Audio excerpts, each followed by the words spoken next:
Hi everybody, it's Thursday, April 12th, and I 2 times uploaded this 20-minute video I made comparing and contrasting the Stretch Tarot and the Antiquarian Tarot, and 2 times I've spent about 2 hours attempting to upload it, and it got stuck at the processing. So I'm just going to, and that was just looking at the cards so you could see them really well from the phone, but it's just not uploading. So this is just a quick look at these 2 decks because I think they're brother and sister decks and they look really interesting together. So we've got the Stretch Tarot by Joseph Stretch. This is, I believe, the first edition. This one is sold out. There's another edition now. These are the backs. This is the exact same cardstock, I believe, as the Dame Darcy. And it's actually also the same stock as the Antiquarian. See, same size. Stretch might be a tiny bit thicker, maybe, but I think these are from the same place. They're kind of like a silky, waxy kind of cool feel. I like them. Okay, so when I was facing down, I could show both so easily, but okay. So these are the backs of the Antiquarian. Isn't that beautiful? This is by Marie Bento. It comes in this beautiful pouch, and it also comes with this terrific big fat book, which we'll look at a little bit in a bit. The Stretch Tarot comes with a little pamphlet that folds up, but I don't really use that. Okay, so let's look at, I'm going to show you the majors, and then we'll look at just a few of the other cards. Now, the Antiquarian comes with 2 significator cards, if a woman's getting the reading, if a man's getting the reading. It's kind of interesting. Okay, so we're just going to go through the majors. There's a little bit more symbolism in this. There's symbols, astrological symbols, other types of symbols. You'll see when I get to the guide, when I show you the guidebook, there's nice information in there. Okay, so there's the Fools, Magician. Now in the Stretch, there's 2 magicians.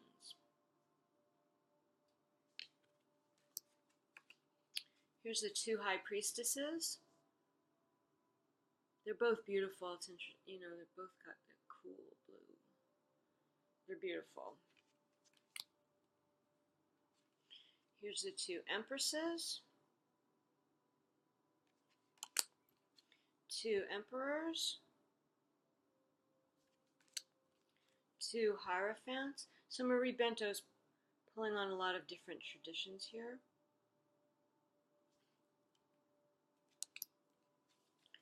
Here's the 2 Lovers cards.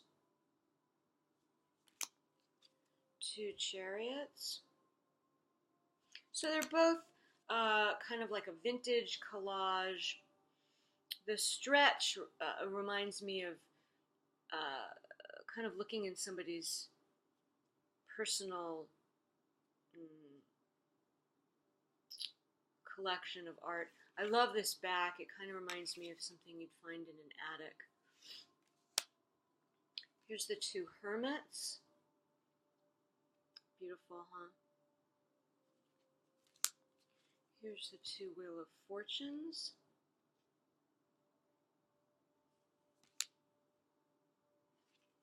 Two Justices.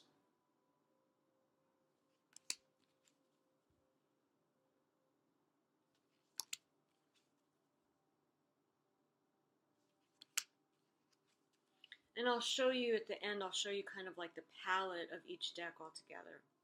Now look at this. The Devil cards are almost, it's like this really the same image. It's really, really, really similar. Although this one has the one chained person that I can make out. that's interesting.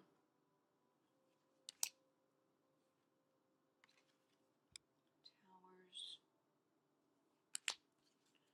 Stars. They're both beautiful, huh? I mean, they're both, neither one has symbolism of, water being, a vessel being poured into the water, but they are both really beautiful. Look at this. It's just stunning. Here's the moons. It's a little more traditional. Here's the sun. They're both beautiful. Beautiful. I love this Judgment card in the Stretch. That's just, I really appreciate this because I don't really love a lot of the really traditional Christian imagery, so that Judgment usually has. So that's just really stunning. Here's the World. So I'll show you, I'll go through each deck real quick just to kind of show you the color palette of the Stretch. Cups has a lot of blues. Pentacles has more greens and browns, more earthy.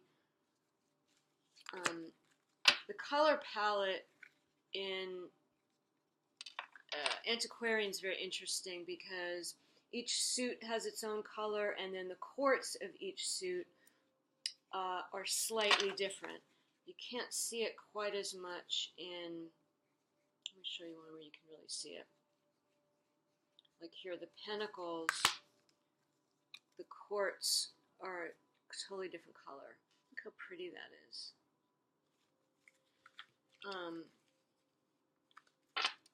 So the wands are more fiery, the quartz are that more brick red, cups are very blue. This is more, the quartz are a little more aqua than this sort of this color green. There's the swords. Okay, so I'm trying to think. I'm not going to compare and contrast them, but I'll just show you some cool cards from the Stretch. Here's the Ace of Cups. Beautiful. I mean, these are all really beautiful. So beautiful. All these cups are just really, really, really pretty.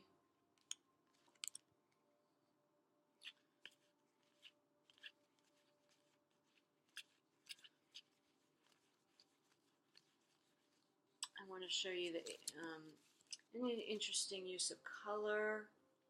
I want to show you the Eight of Wands. I've got to learn to edit and pause. I'm going to show you the Eight of Wands. Because it's just, this is just so, that's so cute. All that determination and energy, it's just very cute. So, and these pentacles are this really rich green.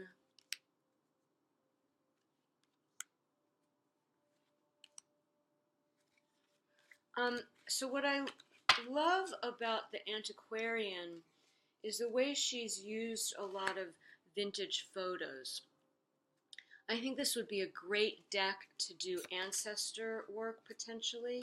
And you can see, look at the colors, and you can see a lot of these are from the East Coast. This is from New York, Broadway.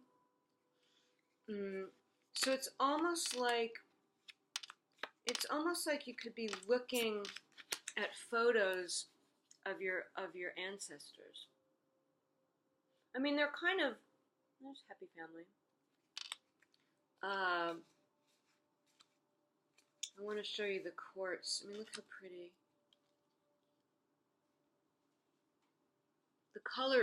The colors are beautiful.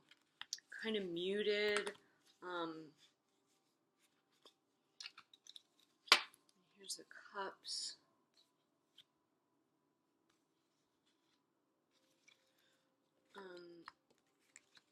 What she's done on some of the quartz of the swords is just really, really cool.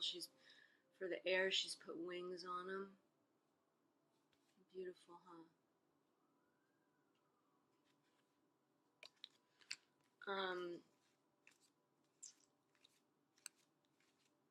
And so I want to show you what she's done with the book. And this book is so great. It's got this very, very matte, like velvety. So and it comes with a bookmark. Each card has a full page, and the majors have 1, 2, 3, 4, 4 pages on each card. The minors have a full page, and what she's done is she's put some names, keywords, the traditional meaning of the card, and then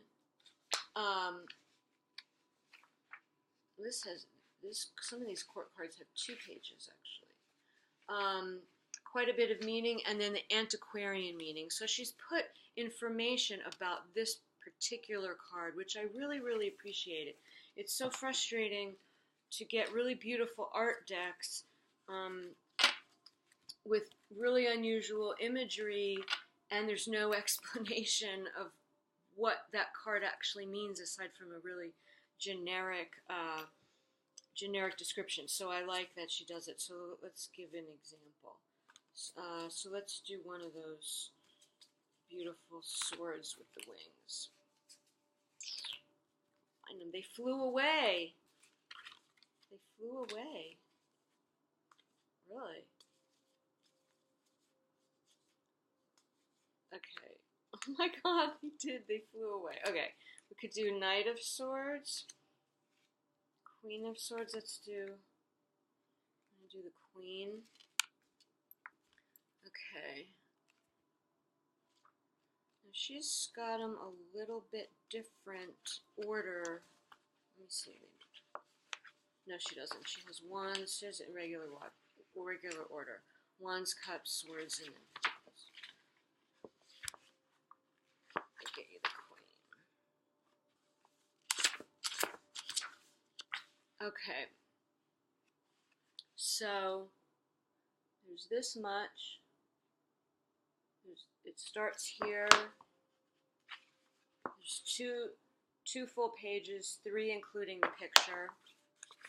And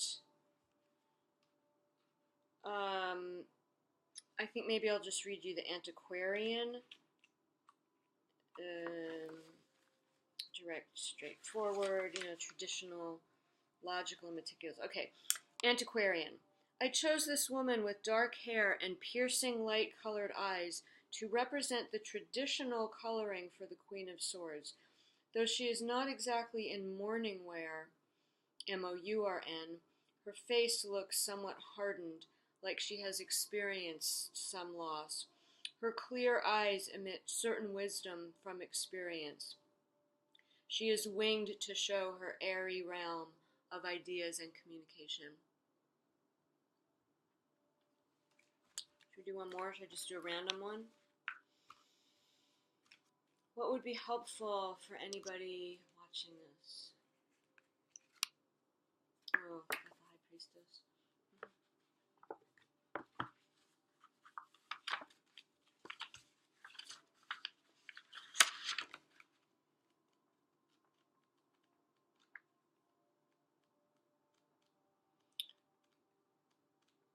It's good that the other one didn't upload because actually when I was showing the 2 High Priestess cards, I called them the Hierophant. I think because it's like they start with the sound H-I, high. Okay.